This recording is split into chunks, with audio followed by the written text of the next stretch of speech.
السلام علیکم ورحمۃ اللہ وبرکاتہ۔ نحمدہ ونصلی علی حبیبہ الکریم۔ الحمدللہ الحمدللہ وکفی وسلام علی عبادہ الذین اصطفی۔ اما بعد، اعوذ باللہ من الشیطان الرجیم، بسم اللہ الرحمن الرحیم۔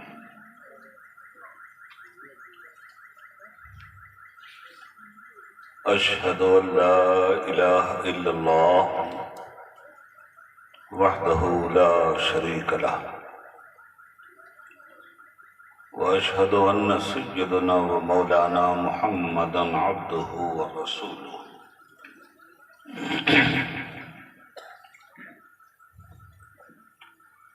صلی اللہ علیہ وآلہ وصحبہ اجمعین۔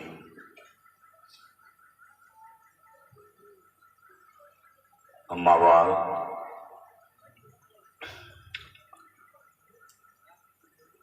صدر اجلاس نعیم ملت حضرت مولانا محمد نعیم الدین عزیزی صاحب،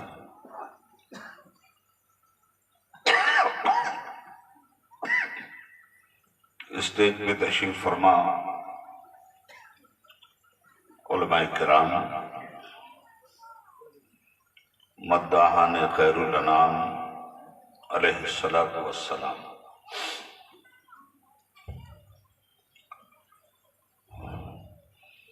بہار اور بنگال کی مشترکہ سرحد پر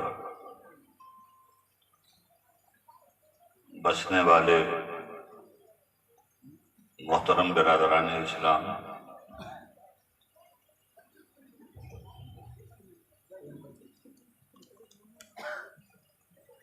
نوجوانان و نونہالان ملت،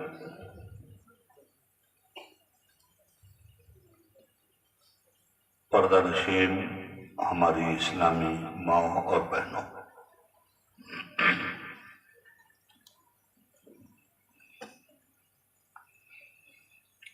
درود پاک پڑھ لیجیے۔ اللہم صلی علی سیدنا مولانا محمد معدن الجود والکرم وآلہ وصحبہ وبارک وسلم۔ صلاۃ و سلام علیک یا رسول اللہ وسلم علیک یا حبیب اللہ۔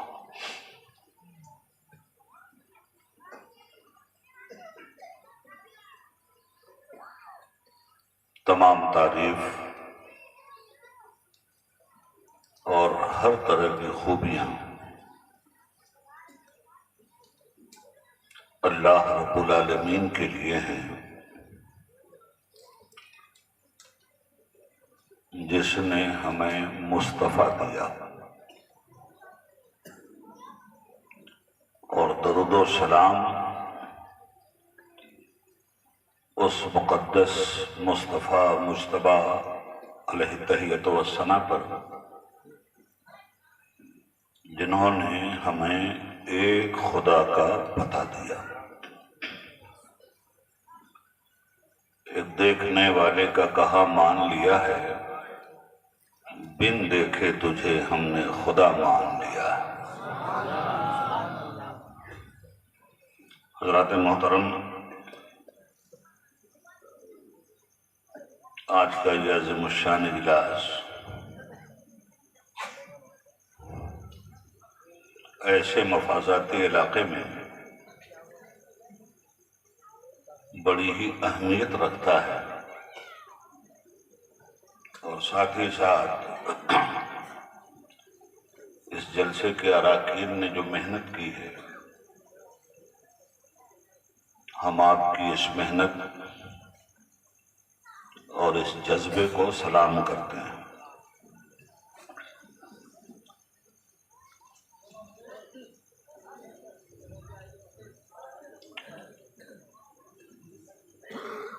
مجھ جیسے مصروف آدمی کے لیے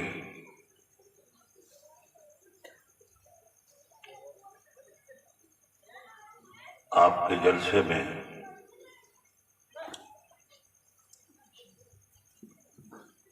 آنے کی صرف ایک وجہ بنی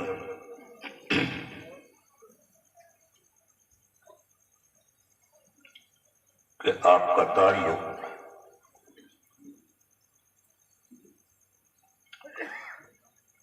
ہندوستان کی سرزمین پر ایک ایسے عظیم الشان دینی اور اسلامی مرکز کے ساتھ ہے جسے ہم اپنی زبان میں الجامعۃ الاشرفیہ مبارک پور کہتے ہیں۔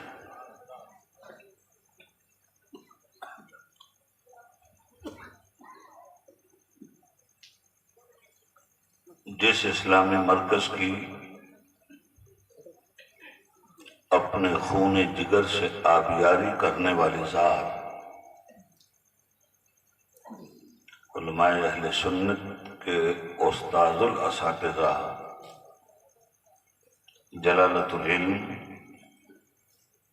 حضرت مولانا عبدالعزیز صاحب بانی الجامعۃ الاشرفیہ مبارک پور رحمۃ اللہ تعالی علیہ کی ہے۔ آپ لوگ خوش نصیب ہیں کہ آپ کے اس علاقے میں حضرت عزیز ملت نے قدم رکھا۔ عزیز ملت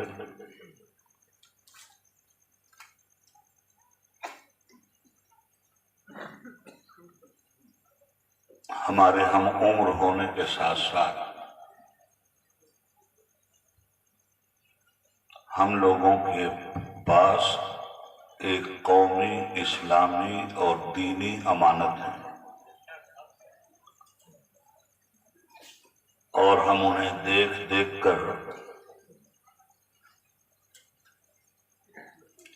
اپنی تشنہ آنکھوں کی سیرابی کا سامان کر لیتے ہیں،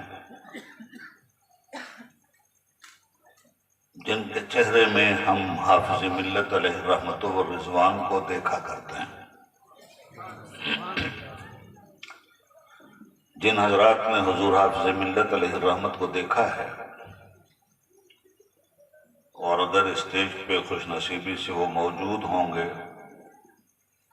تو میری ان تمام باتوں کی وہ تصدیق بھی کر دیں گے۔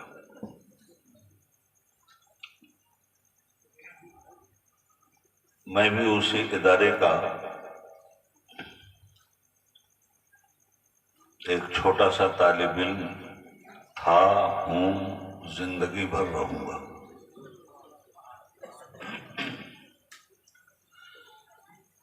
مجھے یہ شرف حاصل ہے کہ زندگی بھر میں حضور حافظ ملت کی آنکھوں کا تارا بن کر رہا اور کٹھن سے کٹھن وقت میں بھی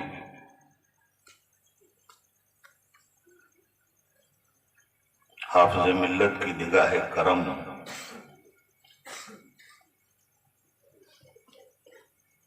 اللہ کی رحمتوں کے فیضان کی بارش مجھ پہ کرتی رہی۔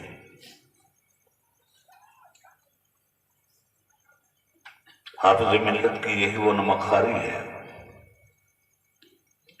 جس نے مجھے آپ تک پہنچایا ہے۔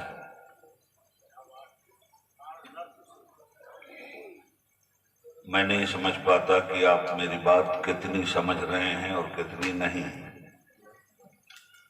مگر میں کوشش کروں گا کہ اپنی روایت سے الگ ہٹ کر بہت آسان زبان میں آپ سے گفتگو کروں تاکہ میری بات آپ کے دماغ کے راستے سے گزر کر آپ کے دلوں میں جگہ پا سکے۔ دارالعلوم اشرفیہ مبارک پور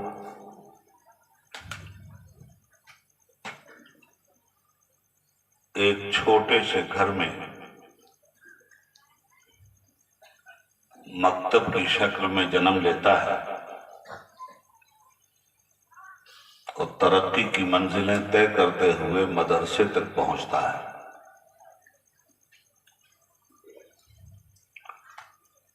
مگر حافظ ملت نے اسے اسلامی یونیورسٹی بنانے کا خواب دیکھا تھا۔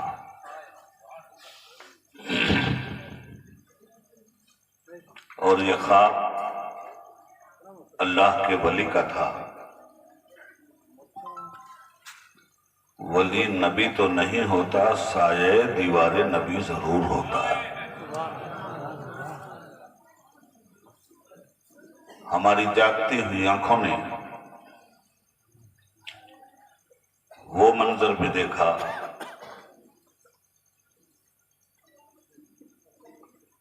جب دارالعلوم اہل سنت اشرفیہ مبارک پور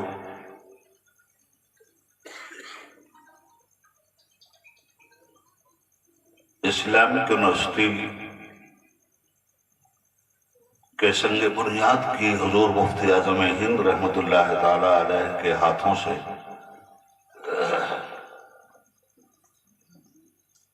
مبارک پور کی سرزمین پر ابھر رہا تھا۔ حضور حافظ ملت نے الجامعۃ الاشرفیہ مبارک پور کا سنگ بنیاد شہزادہ اعلی حضرت امام محمد رضا سیدنا مفتی اعظم ہند علیہ الرحمت کے ہاتھوں سے رکھوائی تھی۔ آپ لوگوں میں سے بیشتر لوگ مبارک پور گئے ہوں گے اور انہوں نے اس عظیم الشان اسلامی قلعے کو دیکھ کر اپنی آنکھیں ٹھنڈی کی ہوں گی جو بھارت کی دھرتی پر شمالی ہند میں تنہا مرکز اہل سنت ہے۔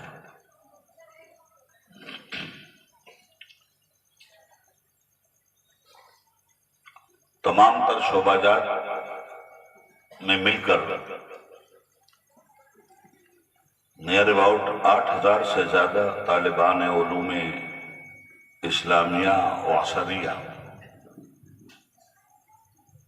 اس وقت تعلیم پا رہے ہیں، جس میں نیئر اباؤٹ 2000 بچے پورے ملک سے اور بسا اوقات بیرونی ملک سے اشرفیہ کے دامن رحمت میں جگہ پاتے ہیں۔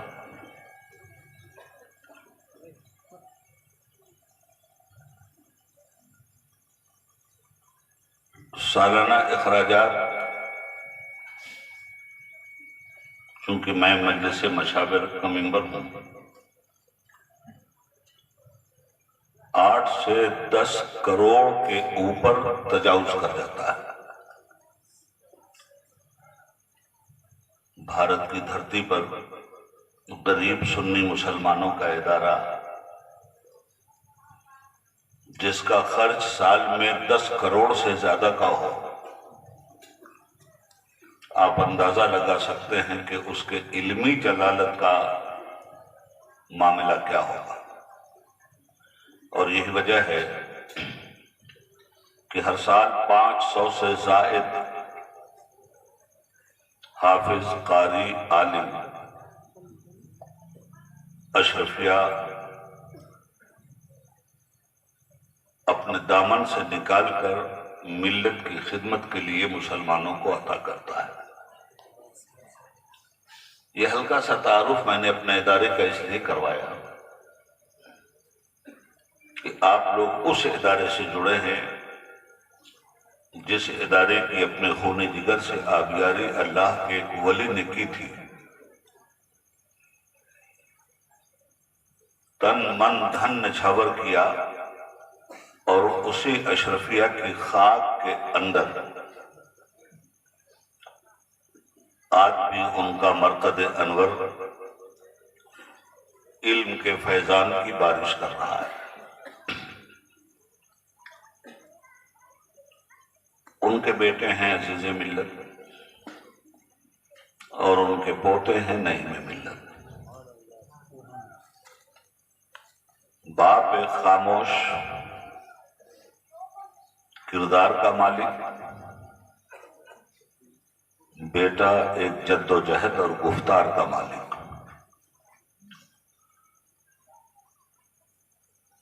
اشرفیہ نے دنیا کو پیغام کیا دیا؟ اور حافظ ملت ہندوستان میں آپ کو کیسا دیکھنا چاہتے تھے؟ قرآن کریم کی ایک آیت ہے، یا ایھا الذین آمنوا ادخلوا فی السلم کافہ، اے ایمان والو اسلام میں پورے داخل ہو جاؤ، ولا تتبعوا خطوات الشیطان، شیطان کے پیچھے مت چلو، انہ لکم عدو مبین، بے شک وہ تمہارا کھلا ہوا دشمن ہے۔ اس کھلے ہوئے دشمن سے کلمہ پڑھنے والی قوم کو بچانے کے لیے یہ اشرفیہ قائم ہوا، اور حضور حافظ ملت علیہ رحمت و رضوان نے زندگی بھر اس کھلے ہوئے دشمن کی پہچان کروائی کہ شیطان کیا ہے اور شیطانی راستہ کیا ہے، مسلمان کیا ہے اور اسلامی راستہ کیا ہے۔ جو شیطان ہے وہ اسلام نہیں ہے، جو شیطانی راستہ ہے وہ اسلامی راستہ نہیں۔ تو 1 پوائنٹ پروگرام، مسلمان بنو اور اسلامی راستے پہ چلو۔ ظاہر ہے کہ ہم لوگوں کو کسی نے زبردستی مسلمان نہیں بنایا،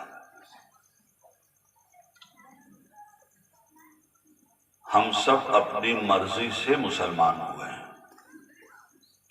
اور پھر اللہ سے یہ دعا بھی کرتے ہیں کہ الہ العالمین ایمان و اسلام پر قائم رکھ اور ایمان و اسلام ہی پر ہمارا خاتمہ فرما دے۔ یہ ہر مسلمان کی دعا ہے۔ مسلمان ہونے کے لیے لازمی شرط کیا ہے؟ اشرفیہ سب سے پہلے یہ سکھلاتا ہے۔ سب سے پہلی شرط کیا ہے جس پر اسلام کی بنیاد کھڑی ہوئی؟ دوستو، قال النبی صلی اللہ علیہ وسلم بنی الاسلام علی خمس، اسلام کی بنیاد 5 چیزوں پر ہے۔ بہت غور سے سننا بات۔ اس جلسے کی بنیاد، اس شامیانے کی بنیاد کس پر ہے؟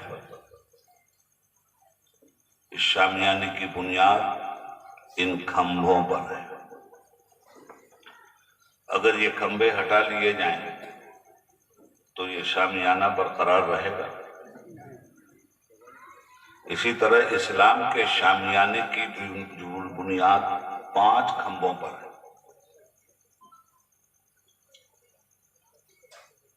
کھمبا سمجھ رہے ہیں نا؟ پہلا کھمبا ہے کلمہ، دوسرا کھمبا ہے نماز، تیسرا کھمبا ہے زکوٰۃ، چوتھا کھمبا ہے روزہ جو ابھی آ رہا ہے، اور 5واں کھمبا ہے حج۔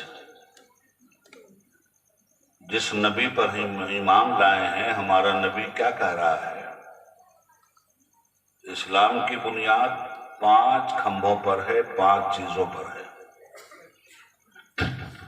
اور عمارت بلا بنیاد کے نہیں کھڑی ہو سکتی۔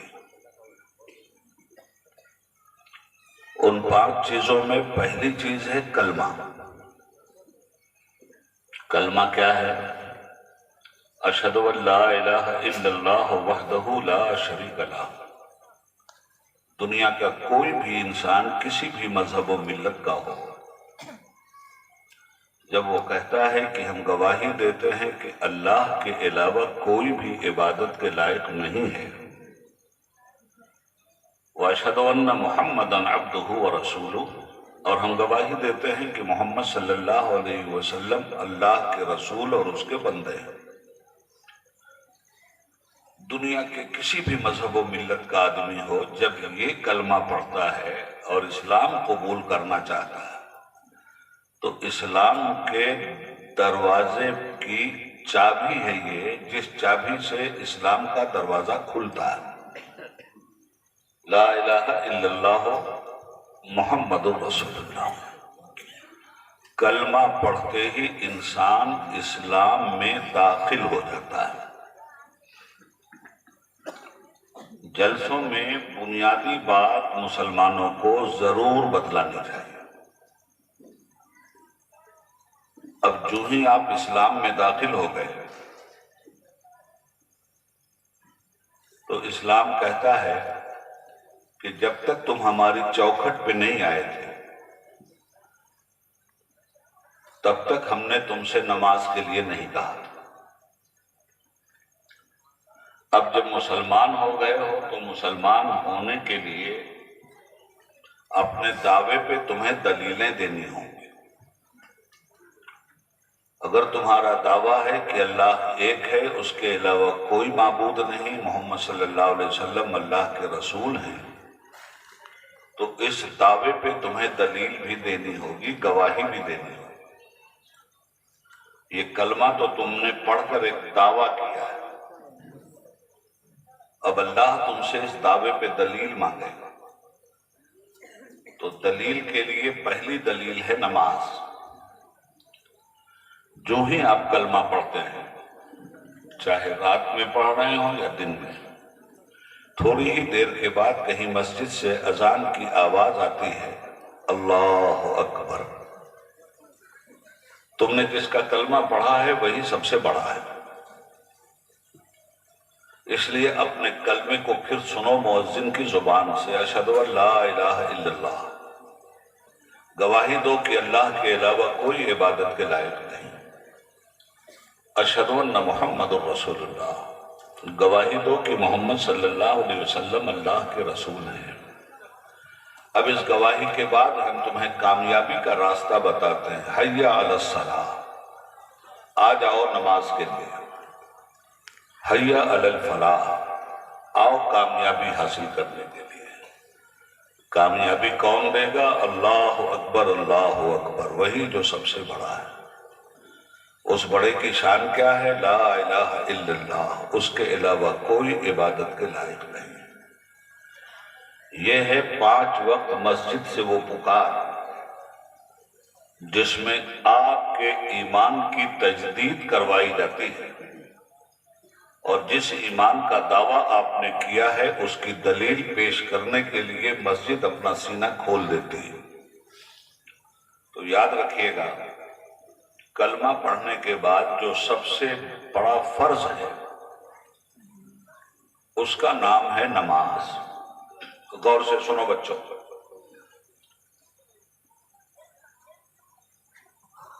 نماز جس نبی پہ آپ تن من دھن نچھاور کرنے کا جذبہ رکھتے ہیں، مسلمان اپنے نبی سے بہت پیار کرتا ہے۔ تو جب نبی سے پیار کرتا ہے تو کیا نبی کی اداؤں سے پیار نہیں کرے گا؟ کیا نبی کے راستے پر نہیں چلے گا؟ یہ نماز تمہارے نبی کی آنکھوں کی ٹھنڈک ہے۔ ارشاد فرماتے ہیں، قرۃ عینی فی الصلاۃ، نماز میری آنکھ کی ٹھنڈک ہے۔ کس نبی کی آنکھ کی ٹھنڈک؟ آمنہ کے لال کی آنکھ کی ٹھنڈک، عبداللہ کے لخت جگر کی آنکھ کی ٹھنڈک، حلیمہ کے نور نظر کی آنکھ کی ٹھنڈک۔ اور آنکھ کی ٹھنڈک، لوگ کہتے ہیں اولاد ہماری آنکھ کی ٹھنڈک ہے، ہمارا مال ہماری آنکھ کی ٹھنڈک ہے، ہمارا مرتبہ اور ہماری کرسی ہماری آنکھ کی ٹھنڈک ہے۔ نبی پاک فرماتے ہیں نماز میری آنکھوں کی ٹھنڈک ہے۔ وہ نبی جو طائف میں پتھر کھا رہا تھا اور اسلام کے دشمنوں نے جس کو لہو لہان کر دیا تھا، وہ اتنی بڑی قربانی دے کر ہماری آنکھوں کو ٹھنڈک پہنچا رہا تھا۔ اس نبی نے اسلام جیسی عظیم الشان نعمت دے کر ہماری آنکھوں کو ٹھنڈک پہنچائی ہے۔ میدان بدر میں تلوار کھینچ کر ہماری آنکھوں کو ٹھنڈک پہنچائی ہے۔ میدان احد میں حضور کے دندان مبارک شہید ہوئے ہیں، تب اسلام جیسی نعمت ہم کو ملی ہے۔ جس نبی نے کروٹ کروٹ ہم پر احسان کیا اور ہمارے وجود کو ٹھنڈک پہنچایا، جہنم کی آگ سے بچنے کا راستہ بتایا، کیا مسلمان اس نبی کی آگ کو ٹھنڈک پہنچانے کے لیے بھی تیار نہیں؟ اس احسان کے بدلے میں ہم بدلہ تو نہیں چکا سکتے، مگر ان کی آنکھوں کو جس عمل سے ٹھنڈک ملتی ہے وہ عمل کر کے اپنے نبی کی آنکھوں کو ٹھنڈک ضرور پہنچا سکتے ہیں، اور یہ اسی وقت ہو سکتا ہے جب مسلمان ہونے والے 5 وقت کی نماز کے لیے عملاً تیار ہوں۔ یہ ہے پہلی چیز۔ چونکہ وقت نہیں ہے اور ساری چیزوں کا میں احاطہ نہیں کر سکتا، اس لیے اپنی گفتگو کو یہیں تک مرکوز رکھ کے آگے بڑھوں گا۔ آپ کے علاقے میں بزنس کرتے ہیں، آپ بتایا مجھے لوگوں نے، اور عورتوں کے بدن کی حفاظت کے کپڑے بناتے ہیں، اگر میں نے صحیح سنا ہے تو یہ نائٹی بناتے ہیں نا۔ آپ کے ہنر سے، آپ کی محنت سے، آپ کی مشقت سے جو کپڑا تیار ہوتا ہے وہ آدمی کے بدن کی زینت بنتا ہے، بدن کو چھپا کر بدن کا عیب چھپاتا ہے۔ تو زندگی صرف جسم کا نام نہیں ہے، زندگی جسم اور روح سے مل کر بنتی ہے۔ روح نکل گئی تو جسم کا کوئی مطلب نہیں، پھر آپ نائٹی نہیں پہنائیں گے، اس جسم کو کفن پہنائیں۔ تو روح موجود ہے تو زندگی ہے، روح جسم سے نکل گئی، زندگی جسم سے نکل گئی۔ روح بھی اپنا کپڑا چاہتی ہے، روح بھی اپنی نائٹی چاہتی ہے، روح بھی اپنا لباس چاہتی ہے۔ اس ننگی روح کو لباس پہنانے کے لیے یہی مسجد تیار کی گئی ہے۔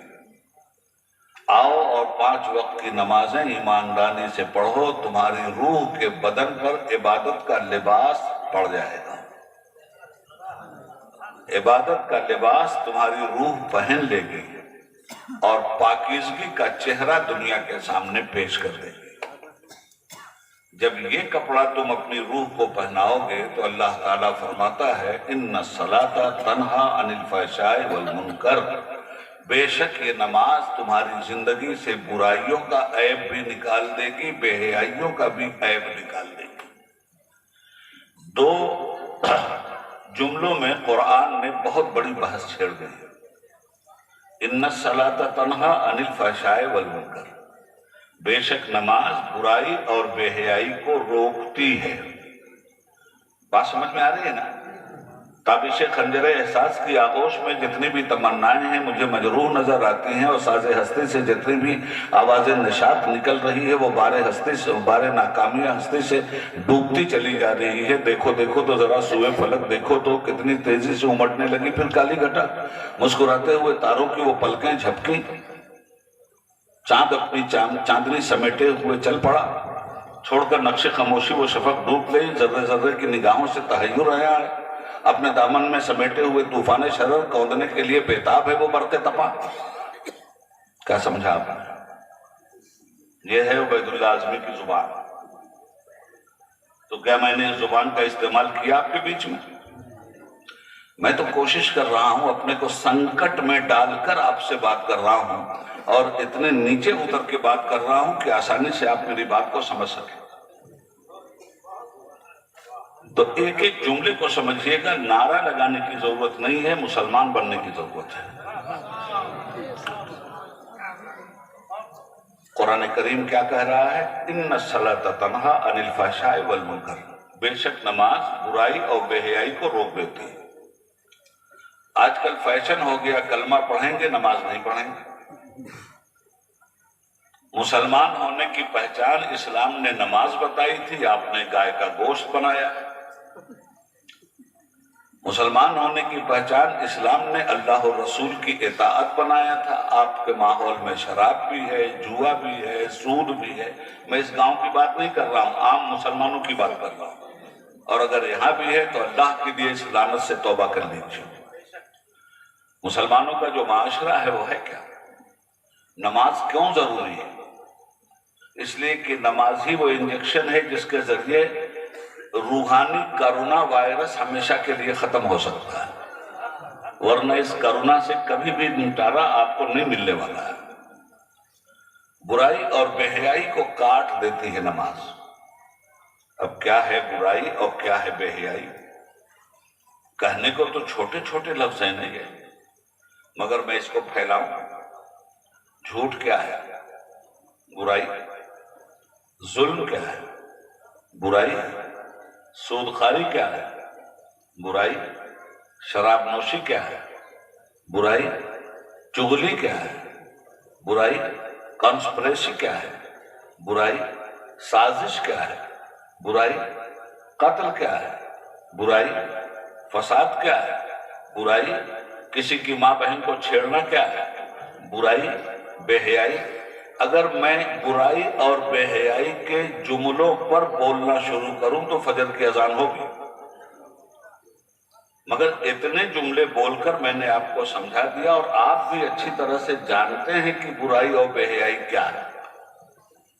جاہل سے جاہل آدمی بھی اس بات کو جانتا ہے کہ برا کام کیا ہے اور بے حیائی کا کام کیا ہے، اور یہ اللہ کا کرم ہے آپ پر کہ یہ جانکاری اور یہ علم جب آپ مدرسے میں گئے تب آپ کو ملا، ایسا نہیں ہے۔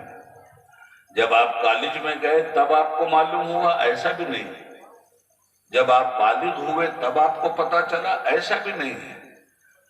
جو ہی پیدا کیا رب نے پہلے پڑھا کے بھیجا کہ برائی کیا ہے، بے حیائی کیا ہے، بھلائی کیا ہے، فائدہ کیا ہے، نقصان کیا ہے، یہ پڑھا کر بھیجتا ہے بندے کو۔ پڑھاتا ہے ماں کے پیٹ میں، اور جو ہی دنیا میں بھیجتا ہے وہ دنیا میں آنے والا چیں چیں کرنے والا بچہ، رونے والا بچہ اچھی طرح سمجھ جاتا ہے کہ ہمارا نقصان کس چیز میں ہے اور ہمارا فائدہ کس چیز میں ہے۔ فائدہ بھلائی کے ذریعے حاصل کیا جاتا ہے۔ آپ نے دیکھا نہیں بچے کو؟ آپ کو ہمیں بھوک لگتی ہے تو دنیا میں وہ بچہ آیا تو اس کو بھوک نہیں لگی، کرتا کیا ہے؟ وہ ایٹومیٹکلی ماں کی چھاتیوں سے اپنے منہ کو لگا لیتا ہے۔ اس بچے کو کس نے پڑھایا کہ تمہاری غذا وہاں ہے؟ یہ بچہ جو رو رہا ہے اس کے رونے کا فلسفہ کیوں نہیں سمجھا پڑھے لکھے لوگوں نے؟ یہ رو رہا ہے تو رو رہا ہے، زبان نہیں ہے، مگر رو کر کے اپنی ڈیمانڈ کا اعلان کرتا ہے۔ یہ بچہ رو کر کے اپنی خواہش کا اعلان کرتا ہے۔ یہ بچہ رو کر کے اپنی مطلوبہ اشیاء کا اعلان کرتا ہے۔ فَالْهَمْهَا فُجُورَهَا وَتَقْوَاهَا، اسی کو قرآن کہتا ہے ہم نے برائی اور بھلائی کو تمہارے وجود میں ودیت کر کے بھیجا ہے۔ تم یہ پڑھ کے آئے ہو، بڑے ہوئے۔ اب یہ برائی اور بے حیائی ختم کیسے ہوتی ہے؟ اس کو ذہن میں پہلے رکھ لیجئے گا، اور یاد رکھیے گا اگر نماز نہیں پڑھ رہے حافظ ملت، کوئی ایسی نماز بھی تھی جس کو چھوڑتے تھے وہ؟ نہیں۔ نماز تہجد ان کی، نماز فرض ان کی، نماز تراویح ان کی، نماز اشراق ان کی، نماز چاشت ان کی، نماز اوابین ان کی۔ میں ساری نماز پڑھنے کے لیے آپ سے نہیں کہہ رہا ہوں، میں صرف 5 وقت کے فرض کی نماز کے لیے آپ سے کہہ رہا ہوں۔ جس دن یہ فرض کا قرض آپ اتار دیں گے اس دن ان نمازوں کے لیے بھی آپ کے دل کا دروازہ کھل جائے گا۔ بہت خشک مضمون میں نے لیا ہے، مگر میری تو اپنی عادت ہے اپنے کو آگ میں ڈال کر نکال دینے کی۔ محترم حضرات، یہ کرتی کیا ہے اور آپ کو فائدہ کیسا دیتی ہے؟ آپ کو اسلام سکھلاتا ہے، بنیادی باتیں پہلے سیکھی۔ آج بدقسمتی سے ہمارے جلسوں میں بنیادی باتیں بہت کم ہوتی ہیں۔ کوئی صاحب اٹھتے ہیں کرامت بیان کر لگتے ہیں، کوئی صاحب اٹھتے ہیں معجزہ بیان کر لگتے ہیں۔ بے شک کرامت بھی حق ہے اور معجزہ بھی حق ہے، نبی پاک صلی اللہ علیہ وسلم سے، انبیاء سے جو عقلوں کو حیران کر دینے والے کارنامے صادر ہوئے انہیں معجزہ کہتے ہیں، اور یہی کارنامے جو اولیاء کے ہاتھوں سے صادر ہوئے اسے کرامت کہتے ہیں۔ مگر حضور کا معجزہ سب سے بڑا یہ نہیں تھا کہ حضور نے چاند کو 2 ٹکڑے کر دیا، حضور کا یہ بھی سب سے بڑا معجزہ نہیں تھا کہ حضور نے ڈوبے ہوئے سورج کو واپس بلا دیا۔ حضور کا سب سے بڑا معجزہ تو ان کی سچائی تھی، ان کا کردار تھا، ان کا گفتار تھا، ان کی اٹھک بیٹھک تھی، ان کا سونا جاگنا تھا، ان کی تقریر تھی، ان کی تحریک تھی۔ رسول پاک صلی اللہ علیہ وآلہ وسلم کی زندگی جو ہے اسی کو اپنانے کا نام سنت ہے۔ تو حضور کی زندگی کو اپنا لیجئے، زندگی سے برائی کا بھی خاتمہ ہو جائے گا، بے حیائی کا بھی خاتمہ ہو جائے گا۔ اب یہ نماز ان تمام چیزوں کو ختم کیسے کرتی ہے؟ دیکھو، برائی اور بے حیائی بہت پاورفل چیزیں ہیں، یہ آسان چیزیں نہیں ہیں، ان سے سب ڈرتے ہیں اور یہ سب کو ڈرواتی ہیں۔ دنیا کا کوئی بھی ایسا آدمی نہیں ہے جس کے دل دماغ میں کسی نہ کسی وجہ سے کوئی نہ کوئی برائی یا بے حیائی کا عنصر نہ پیدا ہوتا ہو، الا ماشاء اللہ۔ کیسے ختم ہوگی؟ یہ آپ کے یہاں تھانہ ہے کہ نہیں؟ پولیس چوکی ہے نا؟ کاہے کے لیے؟ آپ کے علاقے سے جملہ جرائم کو ختم کرنے کے لیے یہ بنی ہے۔ جرائم ہی ہے برائی، کوئی زناکاری کر رہا ہے تو پکڑا جاتا ہے، کوئی چوری کر رہا ہے تو پکڑا جاتا ہے، کوئی ظلم کر رہا ہے تو پکڑا جاتا ہے، کوئی فساد مچا رہا ہے تو پکڑا جاتا ہے، کوئی قتل کر رہا ہے تو پکڑا جاتا ہے۔ اسی لیے نہ ہے یہ تھانے کی کسی اور کام کے لیے ہے۔ تو پولیس کا اتنا بڑا محکمہ جس پر اربوں ڈالر خرچ ہوتے ہیں، کس کام کے لیے ہے؟ سماج سے برائی اور بے حیائی کو مٹانے کے لیے ہے۔ مگر ہر جگہ تھانے قائم ہیں، کیا برائی اور بے حیائی مٹ گئی؟ بات سمجھ میں آ رہی ہے کہ نہیں مٹی نا؟ تو اب یہ برے لوگ جو پکڑے گئے یہ کہاں لے گئے؟ ان کو لے گئے عدالت، ان کو لے گئے عدالت۔ اب وہ عدالت کیا ہوتے ہیں؟ اس عدالت میں یہ برے لوگ بھی اپنا ایک وکیل کھڑا کرتے ہیں کہ ان کا وکیل جھوٹ بول بول کر کے اس کو چھٹی دلوا دے اور عدالت کی آنکھوں میں دھول ڈال دیں۔ عدالت کس لیے ہے؟ برائی کو ختم کرنے کے لیے نا، بے حیائی کو ختم کرنے کے لیے نا۔ اتنا بڑا ملک ہے، اس کی سرحد، اس ملک کی سرحد پاکستان سے بھی لگتی ہے، چائنا سے بھی لگتی ہے، نیپال سے بھی لگتی ہے۔ تو پوری سرحد پر سیکورٹی بارڈر فورس کھڑی ہے یا نہیں کھڑی ہے؟ ہمارے ملک کی ساری سرحد پر ہماری فوج کھڑی ہے کہ نہیں کھڑی ہے؟ یہ کاہے کے لیے کھڑی ہے؟ باہر سے آنے والی برائیوں کو روکنے کے لیے کھڑی ہے۔ اب آپ اخراجات دیکھیے اور خرچہ دیکھیے، کتنا بڑا خرچہ ہو رہا ہے، مگر یہ برائی بے حیائی رکی؟ مریض عشق پر رحمت خدا کی، مرض بڑھتا گیا جم دوا کی، یہ اور بڑھتی جا رہی ہے۔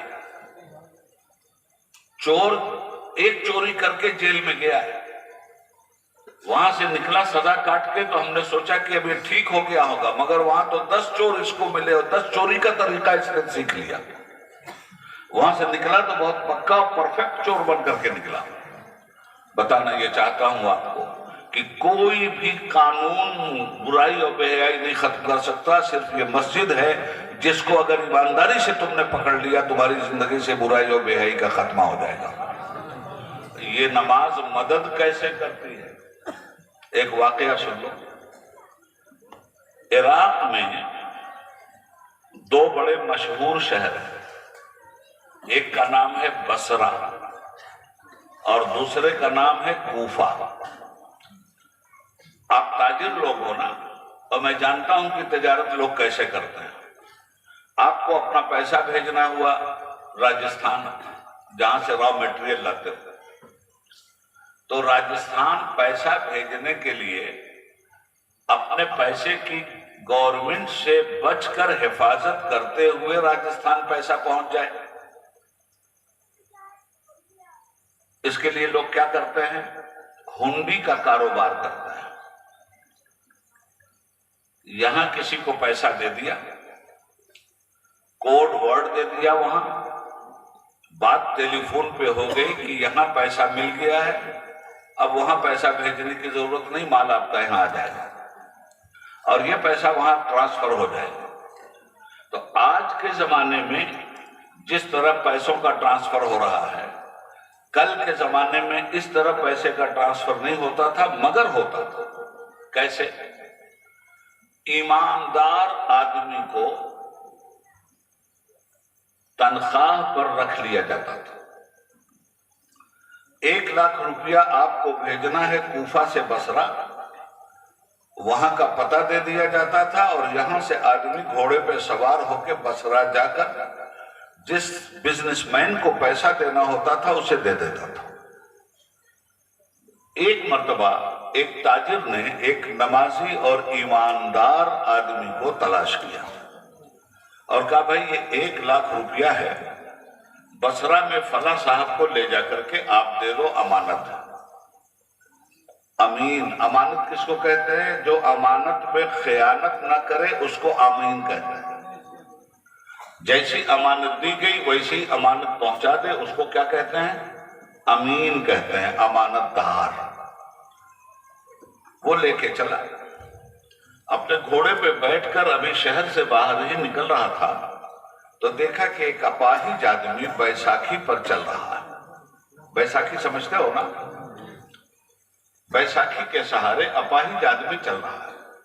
اس نے آواز دیا اس کو، بھائی ذرا رک جاؤ. اس سے پوچھا کیا بات؟ کہا جا کہاں رہے ہو؟ کہا بھائی میں تو بصرہ جا رہا ہوں.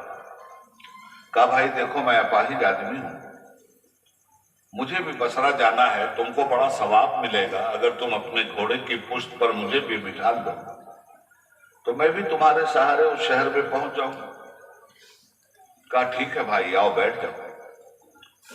جب شہر کے باہر نکلے تو روٹ الگ الگ ہوتے ہیں نا. ایک راستہ ہوتا ہے شارٹ کٹ اور ایک ہوتا ہے لانگ روٹ. تو جس راستے سے یہ امین تاجر امانت لے کر جا رہا تھا، پیچھے بیٹھے ہوئے لنگڑے نے کہا کہ بھائی بہت لمبے راستے سے جا رہے ہو. جب میں لنگڑا نہیں تھا اور گھوڑے پہ سوار ہوتا تھا تو مجھے بڑا شارٹ کٹ راستہ معلوم، اگر اس راستے سے چلو تو جلدی پہنچ جائیں گے. امین تاجر نے اس کی بات مان لی. اب وہ پہاڑوں کے بیچ سے راستہ گزر رہا تھا. چلتے چلتے ایک جگہ ایسی آئی جہاں چاروں طرف سے پہاڑوں میں زمین گھری ہوئی تھی اور پتہ نہیں چل رہا تھا کہ اب یہاں سے جانا کدھر ہے. اسی وقت اس اپاہج نے کہا بھائی ذرا سا رک جاؤ، تم بھی آرام کر لو اور میں بھی ذرا اپنے حوائج کو پورا کرنے کے لیے، جس کو آپ کہتے ہیں استنجے کے لیے، میں بھی ذرا فارغ ہو جاتا ہوں، تم بھی 2 گھڑی آرام کر لو پھر چلتے ہیں. یہ امین گھوڑے سے اترا، گھوڑے کو سامنے باندھا، زمین پہ لیٹ گیا. وہ لنگڑا ادھر گیا، اس کی آنکھ لگ گئی. واپس لنگڑا آیا تو ایک زوردار آواز اس نے لگائی. اس کی آنکھ کھلی تو دیکھا وہی لنگڑا دونوں پیر پہ کھڑا ہے اور ہاتھ میں اس کے خنجر ہے. غور سے سننا بات، ہاتھ میں اس کے خنجر ہے. اس نے کہا وہ 1,00,000 روپے جو تم لے کے جا رہے ہو میرے حوالے کرو. میں نے اپاہج ہونے کا ایک ناٹک کیا تھا، میں ہوں ڈاکو اور اسی طرح سے لوگوں کو لوٹتا ہوں. پیسے بھی مجھے دے دو اور مرنے کے لیے تیار ہو جاؤ. میں پیسے بھی لے لیتا ہوں اور لوگوں کو جان سے مار بھی ڈالتا ہوں.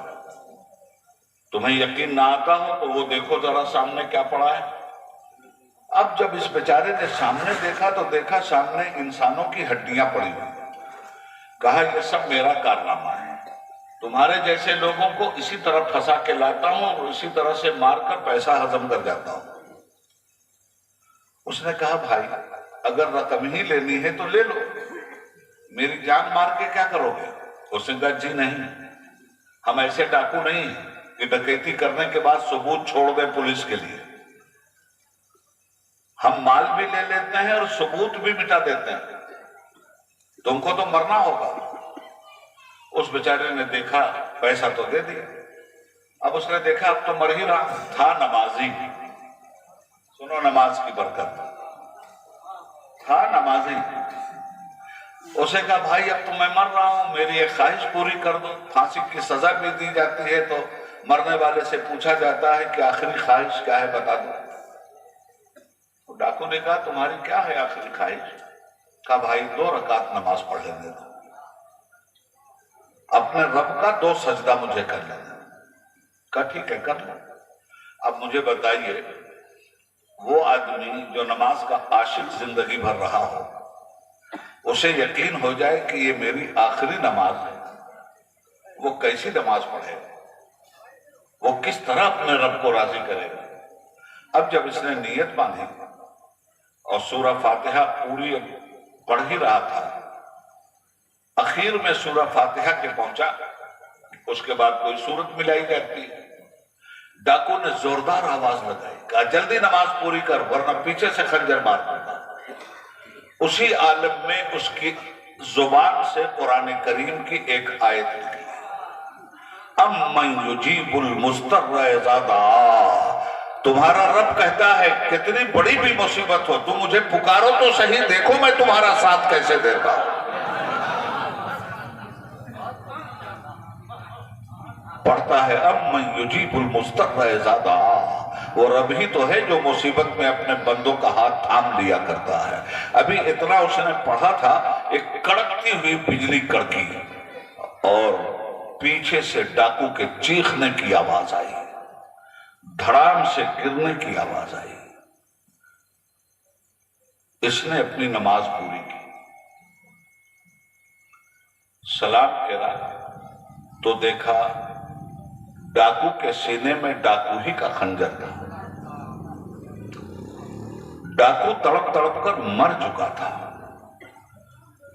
اور سامنے مارنے والی ایک ہستی حجاب میں کھڑی تھی، نقاب میں ایک صاحب کھڑے تھے۔ اس نے تو ہاتھ جوڑ لیا نمازی نے، کہا میرے محسن کتنا بڑا احسان تم نے مجھ پہ کیا ہے، چہرہ کیوں چھپائے ہو؟ جب اتنا بڑا احسان کیا ہے تو کم سے کم اپنی نورانی صورت تو مجھے دکھا دو کہ تم کون ہو جو عین موقع پہ آ کے تم نے مجھے بچایا۔ تو نقاب پوش نے آواز دیا، تو نے مجھے پہچانا نہیں؟ تو مجھ سے فجر میں بھی ملنے آتا تھا، ظہر میں بھی ملنے آتا ہے، عصر میں بھی ملنے آتا ہے، مغرب میں بھی ملنے آتا ہے، عشاء میں بھی ملنے آتا ہے، تہجد میں بھی ملنے آتا ہے۔ ارے میں کوئی اور نہیں ہوں، میں تیری وہی نماز ہوں جس سے ملنے تو آیا کرتا تھا، آج یہی نماز تیرا سہارا بنا۔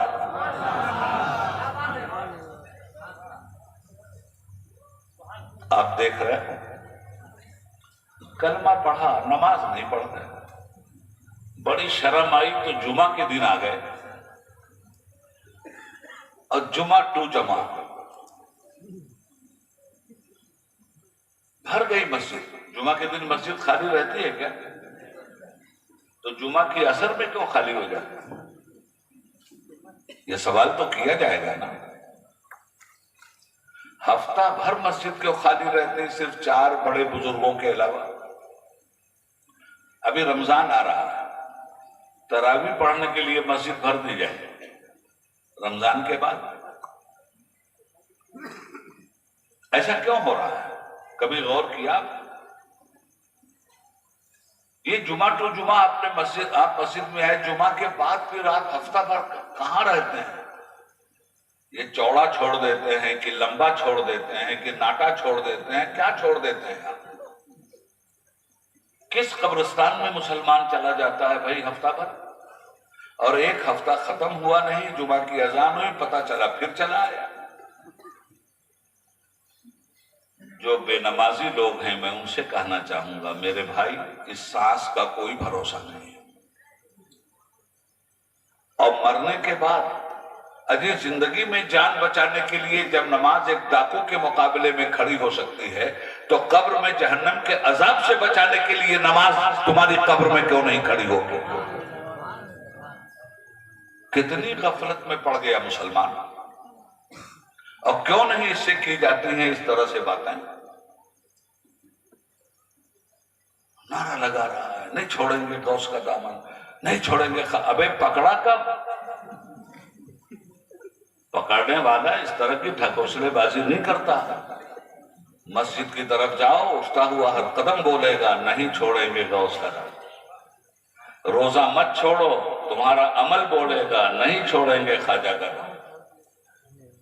وہ پکڑو نا، خواجہ کا دامن پکڑنے کا مطلب کیا ہوا؟ خواجہ نے جو کیا ہے وہ کرو تو دامن پکڑا۔ غوث کا دامن پکڑنے کا مطلب کیا ہوا؟ جو غوث نے کیا ہے وہ کام کرو تو غوث کا دامن پکڑا۔ یہ زبانی نعرے سے ہوتا کیا؟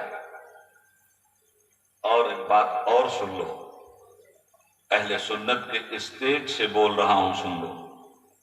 حافظ ملت کے دامن علم و عمل میں تربیت پا کے بول رہا ہوں، سن لو اور اچھی طرح سے سن لو۔ یہ جو فرض نمازیں ہیں نا، اگر آپ نے ان کو چھوڑا تو نبی پاک فرماتے ہیں تمہاری کوئی نفل اللہ کی بارگاہ میں قبول نہیں ہوگی۔ اب کیا کرو گے؟ جلسہ کرو۔ ایک رکعتی برابر اس جلسے کا ثواب اس بے نمازی کو نہیں مل سکتا جو 5 وقت کی نمازیں غارت کرتا ہے۔ فاتحہ اور نیاز کرا کے کیا ہوگا؟ کرتے ہو نا فاتحہ؟ غوث پاک کا فاتحہ ہے، کرتے ہو کہ نہیں کرتے ہو؟ غوث پاک کی نیاز ہے۔ اچھا، تو یہ غوث پاک ہیں کون بھائی صاحب؟ ان کا نام کیا ہے معلوم ہے؟ بتاؤ ذرا، نام بتاؤ ان کا۔ اللہ رے سناٹا، آواز نہیں ہے۔ عبد القادر جیلانی۔ بولنا چاہیے نا، کیا نام ہے ان کا؟ عبد القادر جیلانی۔ جیلان ان کے گاؤں کا نام ہے، اس لیے وہ جیلانی۔ عبد القادر ان کا ذاتی نام ہے۔ اب عبد القادر کے معنی کیا ہیں؟ عبد القادر کی میننگ کیا ہے؟ نہیں معلوم؟ عبد القادر کے معنی ہے قادر کا بندہ۔ جیسے میرا نام عبید اللہ ہے، اس کے معنی کیا ہے؟ اللہ کا بندہ۔ قادر بھی اللہ کا نام ہے، تو عبد القادر کا معنی کیا ہوا؟ قادر کا بندہ۔ ٹھیک ہے نا؟ اچھا، نیاز کس کی کرتے ہیں آپ؟ عبد القادر کی نا؟ ارے بھائی سمجھ رہے ہو کہ نہیں؟ نیاز کس کی کرتے ہو؟ عبد القادر کی۔ اور نماز کس کی پڑھتے ہو؟ قادر کی۔ نیاز عبد القادر کی، نماز قادر کی۔ تو عبد القادر کی نیاز تو کرو اور قادر کی نماز نہ پڑھو، یہ ایمانداری ہے؟ دوسری بات، یہ ایمانداری ہے کہ نہیں ہے، یہ عبید اللہ اعظمی سے مت سنو، عبد القادر جیلانی سے سنو۔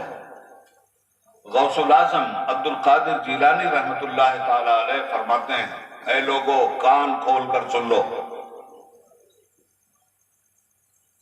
جو قادر کا وفادار نہیں وہ عبد القادر کا بھی وفادار نہیں۔ اب کرتے رہو نیاز کا، اٹھا کے سب منہ پہ مار دیں گے عبد القادر، ایک نہیں پوری ہونے والی۔ یہ سب نوافل اور استحباب کے کام اس کے قبول کیے جائیں گے جس نے 5 وقت کی نماز فرض ادا کی ہوگی۔ میں آج آپ کے بیچ میں اس فرض پر اس لیے بول رہا ہوں کہ یہ پوری امت پہ قرض ہے۔ یہ نماز کے معاملے میں مسلمان بہت غافل ہیں۔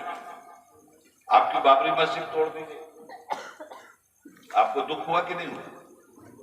ہوا نا؟ کس کمپنی نے توڑی؟ لال کرشن اڈوانی اینڈ کمپنی۔ اڈوانی کا تو نام جانتے ہو، یہ پیدا ہوا تھا پاکستان میں، لڑانے آ گیا تھا ہندوستان میں، ہندوؤں کو لڑا کے بھیجا اس نے شمشان میں، مسلمانوں کو روانہ کر دیا قبرستان میں، خود جا کے بیٹھ گیا پارلیمنٹ کے ایوان میں۔ اس کا ایک شیطان چیلا ہے نریندر مودی، اس نے اسے پارلیمنٹ کے ایوان سے اٹھا کے پھینکا سیاست کے نابدان میں، نہ رہا بانس نہ بج رہی ہے بانسری۔ ٹھیک ہے، ایک مرتبہ بابری مسجد توڑی تھی لوگوں نے، آپ کو دکھ ہے کہ نہیں؟ ایمانداری سے بولو، دکھ ہے؟ وہ کلمہ پڑھتا ہے کیا؟ نہیں نا۔ جن لوگوں نے مسجد توڑی وہ کلمہ پڑھنے والے ہیں، وہ کلمے کے غدار ہیں نا۔ تو کلمے کے غدار نے ایک بار مسجد توڑی تو آپ کو دکھ ہے، اور کلمہ پڑھ کے اگر 5 وقت آپ مسجد توڑ رہے ہو تب؟ وہ تو کلمے کا غدار تھا، اس لیے اس نے مسجد توڑی۔ آپ تو کلمے کے وفادار ہیں نا۔ اگر آپ روزانہ مسجد توڑ رہے ہو، 5 وقت توڑ رہے ہو، تو اپنے بارے میں کیا فیصلہ ہے؟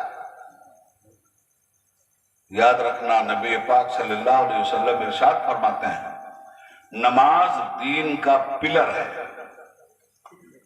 نماز دین کا کھمبا ہے۔ جس نے نماز کو قائم کیا اس نے دین کے کھمبے کو مضبوط کیا، اور جس نے نماز چھوڑ دی اس نے دین کا کھمبا ڈھا دیا۔ اب مجھے بتاؤ کہ جو مسلمان نماز نہیں پڑھتے یہ بڑے مجرم ہیں، یا جس نے مسجد ایک بار توڑی ہے وہ بڑا مجرم؟ جو 5 وقت توڑ رہا ہے اسے شرم نہیں آتی 5 وقت توڑتے ہوئے مسجد کو؟ اور ایک مرتبہ اسلام کے دشمن نے توڑ دیا تو آج تک سینہ پیٹ رہا ہے اور ماتم کر رہا ہے۔ ضرور ماتم کرنا چاہیے اور اپنی مسجد واپس لینی چاہیے، جب بھی وقت ملے گا اللہ دے گا۔ مگر یہ جو اس کو توڑ رہے ہو روزہ کی مسجد ہے، تو بنایا کاہے کے لیے ہے اس کو؟ یہ مینار کے لیے نہیں بنی ہے مسجد، یہ تمہارے سنگے مرمر لگانے کے لیے نہیں بنی ہے مسجد، یہ سجدہ کرنے کے لیے مسجد بنی ہے، یہ نماز پڑھنے کے لیے مسجد بنی ہے۔ کتنا غافل ہے مسلمان۔ آج حالات کیسے ہیں مسلمانوں ملک کے جانتے ہو نا؟ ماب لنچنگ ہو رہی ہے، تمہاری پہچان ہے نا؟ تمہارا حق مارا جا رہا ہے، تمہیں جینے نہیں دیا جا رہا ہے۔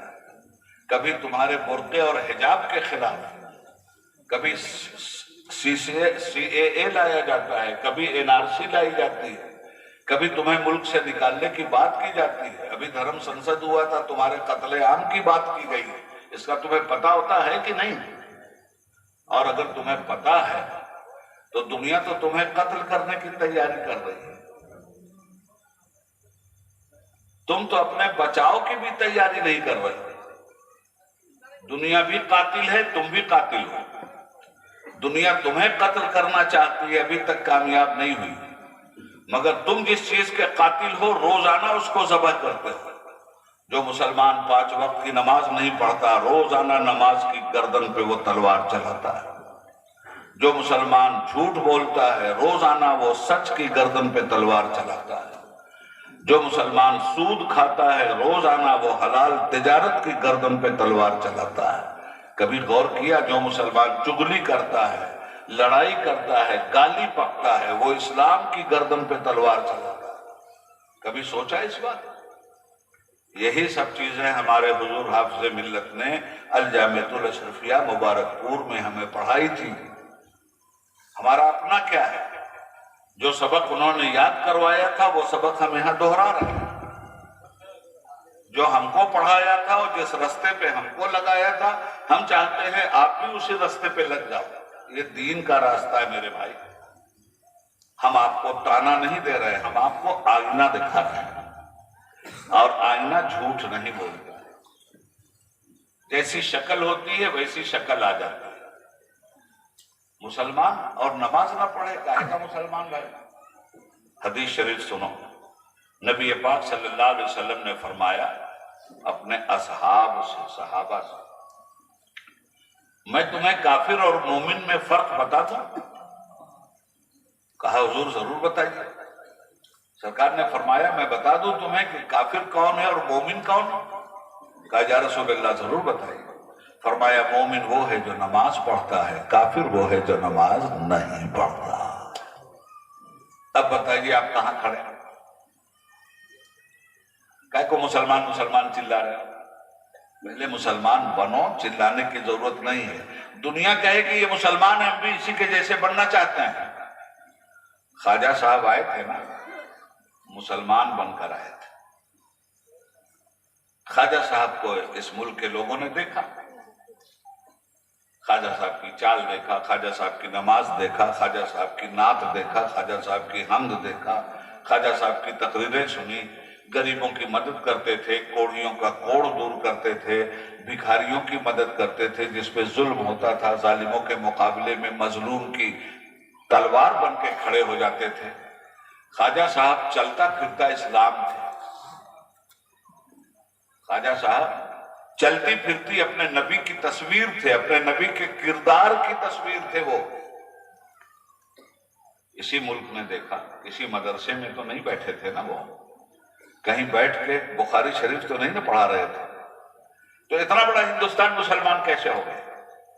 یہاں کے غیر مسلموں نے خواجہ صاحب کا پیار دیکھا، خواجہ صاحب کا دین دیکھا، تو انہوں نے کہا اے خواجہ، خواجہ صاحب کی نماز دیکھی، کہا اے خواجہ جب تم اتنے اچھے ہو تو تمہارے نبی کتنے اچھے رہے ہوں گے، ہم کو بھی وہی کلمہ پڑھا دو نا جو تم پڑھتے ہو، ہم کو بھی وہ نماز سکھا دو نا جو تم پڑھتے ہو، ہم کو بھی وہی طریقہ بتا دو نا جو تم کرتے ہو۔ دیکھو جب کردار مومن روڈ پر آتا ہے تو کفر کردار مومن کے سامنے آ کر اپنے کفر و شرک و بدعت و خرافات سے توبہ کر کے کہتا ہے اشہد ان لا الہ الا اللہ وحدہ لا شریک لہ واشہد ان محمدا عبدہ ورسولہ۔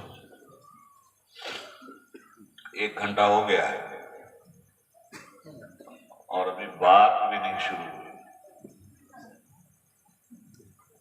ذہن میں رکھنا بات، میں تقریر نہیں کر رہا ہوں، تقریر اشرفیہ یونیورسٹی میں ہوتی ہے، آپ کے ہاں میں تحریک کر رہا ہوں، ایک بچار دے رہا ہوں، آپ کی سوچ کا دروازہ کھول رہا ہوں، آپ کو اپنے اعمال کا آئینہ دکھا رہا ہوں۔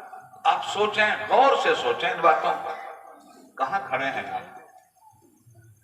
علماء فرماتے ہیں اس حدیث کا مطلب یہ ہے کہ کلمہ پڑھ کے یہ کافر تو نہیں ہوتا، مگر نماز چھوڑ کے یہ عمل کا کافر ضرور ہو جاتا، عقیدے میں کافر نہیں ہوتا، مگر اطاعت نبی سے تو خارج ہو رہا ہے، حکم الہی سے تو خارج ہو رہا ہے۔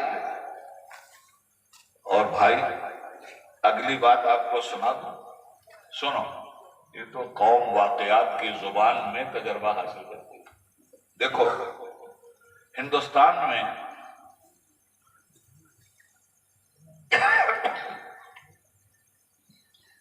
غالباً لوگ حضرت کو لائے ہیں،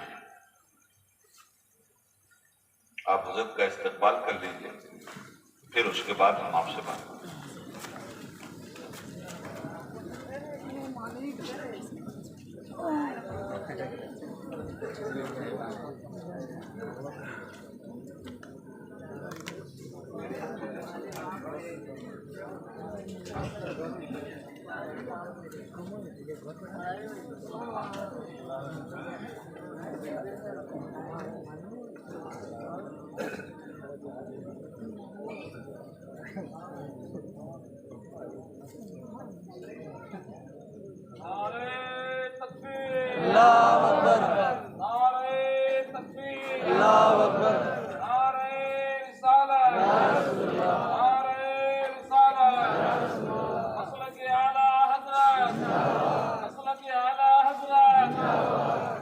حافظ ملت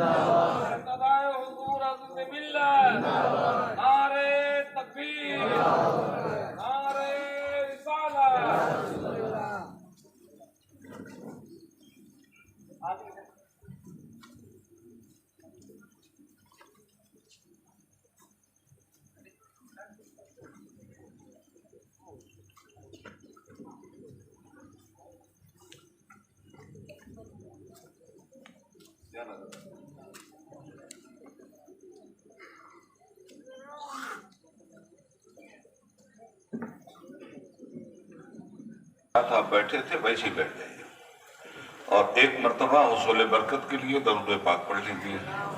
اللہم صلی علی سیدنا و مولانا محمد معدن الجود والکرم و آلہ و صحبہ و بارک وسلم. میں نے شروع میں آپ سے کہا تھا کہ میری آنکھوں نے حافظ ملت کو دیکھا ہے. تقریباً 20 منٹ تک میں نے اشرفیہ پر پوری گفتگو آپ سے کی. آپ لوگوں میں سے جس نے بھی حافظ ملت کو نہیں دیکھا وہ عزیز ملت کو دیکھ لیا. اس لیے کہ میں دیکھی دکھائی بات کر رہا ہوں. اس وقت یہ جس پوزیشن میں ہیں ہو بہو میں حافظ ملت کو اسی طرح دیکھتا تھا. یہی چہرہ، یہی مہرہ، یہی گفتگو، یہی کردار، یہی گفتار جو حافظ ملت کا تھا. علامہ اقبال نے بہت بڑی بات کہی تھی، وہ فیضان نظر تھا یا کہ مکتب کی کرامت تھی، سکھائے کس نے اسماعیل کو آداب فرزندی. ہم اپنے ممدوح اور اپنے مخدوم کی زندہ تصویر عزیز ملت کی شکل میں دیکھ رہے ہیں، جس کو ہماری ان آنکھوں نے حافظ ملت کی شکل میں دیکھا ہے. میں نے آپ سے کہا تھا خوش نصیبی ہے آپ کی کہ آپ کے علاقے میں اپنی مصروفیات کے ساتھ اتنا بڑا قلعہ چھوڑ کر اس طرح صحرا نوردی کرنا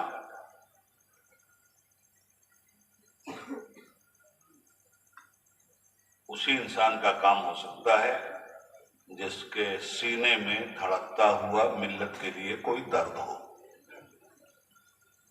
بہرحال آپ زیارت کیجیے. 1 گھنٹے سے زیادہ گفتگو ہو چکی ہے، بات کو ہم آگے بڑھاتے ہیں. پھر درود پاک پڑھیے. اللہم صلی علی سیدنا و مولانا محمد و آلہ و صحبہ و بارک وسلم. تو ہم آپ کو یہ بتا رہے تھے کہ اشرفیہ سے جو کچھ پڑھ کر آئے تھے وہ آپ کو پڑھا رہے ہیں. اور حافظ ملت علیہ رحمت و رضوان نے مومن کی شناخت نمازی کی حیثیت سے طے کیا تھا حدیث کی روشنی میں، اور پوری 1 گھنٹے کی گفتگو نماز کے فضائل پر آپ سے ہم نے کی. آگے ہم آپ سے عرض کرنا چاہتے ہیں کہ نماز کن کن مشکل مراحل میں انسان کا ساتھ دیتی ہے.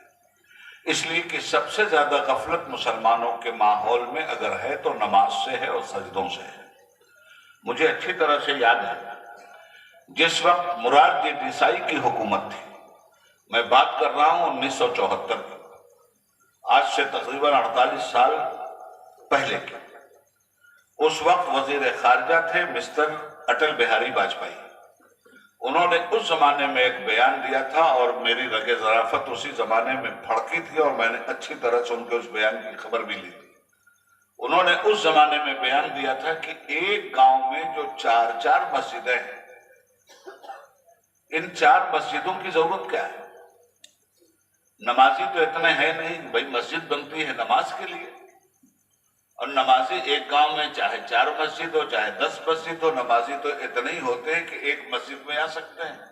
بقیہ مسجدیں تو خالی رہتی ہیں، 2 4 5 آدمی ایک صف بھی نہیں پوری ہوتی. تو اس نے ایک مشورہ دیا تھا کہ بھئی اتنی زمینیں جو گورنمنٹ کی گھیرے ہوئے ہیں یہ لوگ، یہ ملک کا نقصان ہو رہا ہے، تو ایک مسجد باقی رہنے دو، بقیہ پہ کھیتی کرو. ان کا بیان ہماری مسجدوں کو ہمارے وجود سے غائب کرنے کے لیے تھا. مگر یہ بیان کیوں دیا انہوں نے؟ کیا یہ سچائی نہیں ہے؟ مسجدیں خالی ہیں، کیا یہ سچائی نہیں ہے؟ بیان تو سچا تھا، نیت خراب تھی. اور بیان اس لیے سچا تھا کہ مسلمان نماز پڑھنے آ نہیں رہا ہے تو زمین گھیرنے کی ضرورت کیا ہے؟ اس زمین کا نام تھوڑی مسجد ہوتا ہے، ان میناروں کا نام مسجد نہیں ہے. ان کے نیچے جو زمین ہے اس پہ سجدہ کرنے کا نام مسجد ہے. تو مسلمان جب پڑھ ہی نہیں رہا ہے تو ضرورت کیا ہے بھائی؟ اور ہم نے یہ بھی دیکھا ہے کہ جہاں ضرورت نہیں ہے وہاں بھی مسجد بنائی جا رہی ہے. ہم تو اس حق میں نہیں ہیں کہ جہاں ضرورت نہیں وہاں مسجد بنائی جائے. جب نماز ہی نہیں پڑھو گے تو مسجد کس لیے؟ انہوں نے کہا تھا. کیوں کہا تھا؟ اس لیے کہا تھا کہ ہم نے اپنے عمل سے ثابت کر دیا تھا کہ ہم کو نماز نہیں چاہیے، صرف جمعہ کی ایک نماز چاہیے، وہ جمعہ کے دن ہم آ کے کسی مسجد میں پڑھ لیتے ہیں. کتنے شرم کی بات ہے، آپ مجھے بتاؤ.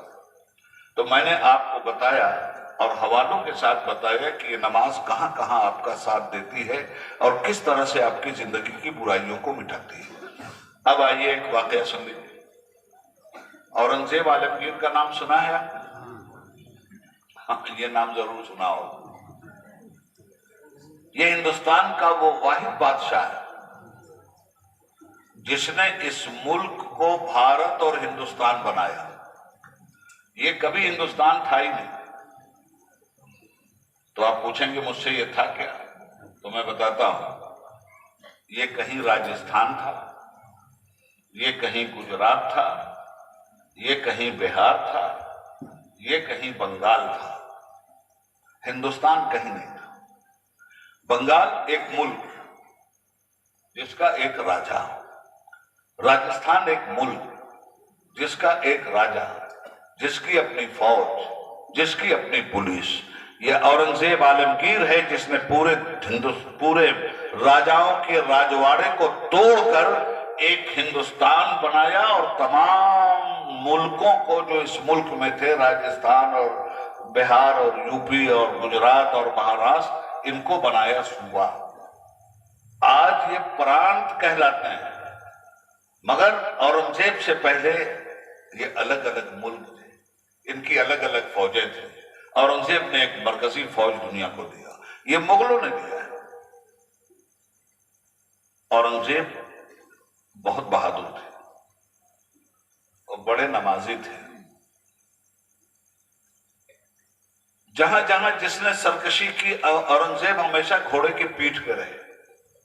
یہ انسان 55 سال تک گھوڑے کی پیٹھ پہ رہا اور جتنا بڑا ہندوستان اس نے بنایا، آج تک کوئی اتنا بڑا ہندوستان نہیں بنا سکا.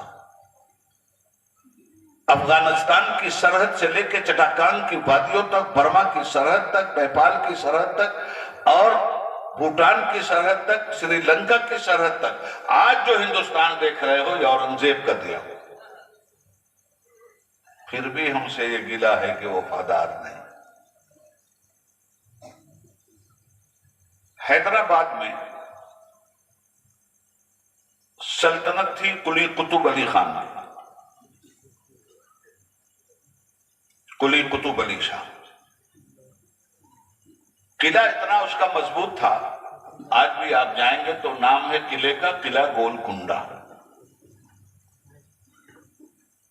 کہ 100 فٹ دور تک اس نے قلعے کی حد بندی کی تھی، اتنی گہری نہر بنا کر جس میں اتنے بڑے بڑے مگرمچھ ڈالے گئے تھے جو انسان کو سیدھے کھا جائیں. اورنگزیب نے اس قلعے کو فتح کرنے کا ارادہ کر لیا. 2 سال تک ان کی فوج وہاں رہی، قلعہ فتح نہیں ہوا. واپس آئے دلی تو دربار میں بہت ساری گند تو وہ نکال چکے تھے، کچھ رہ گئی تھی. جب نئی حکومت آتی ہے تو پرانے افسران کو ہٹا دیتی ہے، اپنی مرضی کے افسر لاتی ہے. اورنگزیب بھی لائے تھے. کچھ شاہجہاں کے نمک خوار رہ گئے تھے. اسی میں ایک بہروپیہ تھا. بہروپیہ جانتے ہیں؟ ابھی آپ کا دھان اور گیہوں وغیرہ جب کٹتا ہے نا تو اسی زمانے بھی آتے ہیں، کبھی لنگور بن کر کے آ جاتے ہیں، کبھی کچھ بن کے آ جاتے ہیں، کبھی کچھ بن کے آ جاتے ہیں، ہے نا. کبھی یوگی بن کے آتے ہیں، کبھی ڈھونگی بن کے آتے ہیں، کبھی موزی بن کے آتے ہیں، 1000 رنگ میں آتے ہیں. وہ بہروپیہ آ کے ناچنے لگا اور اورنگزیب نے کہا یہ کون ہے؟ کہا حضور میں آپ کے باپ کا نمک خوار بہروپیہ ہوں، آپ تھکے تھکائے آئے ہیں، پریشان ہو کر کے آئے ہیں، میں آپ کا دل بہلا رہا ہوں. کہا بے او سن،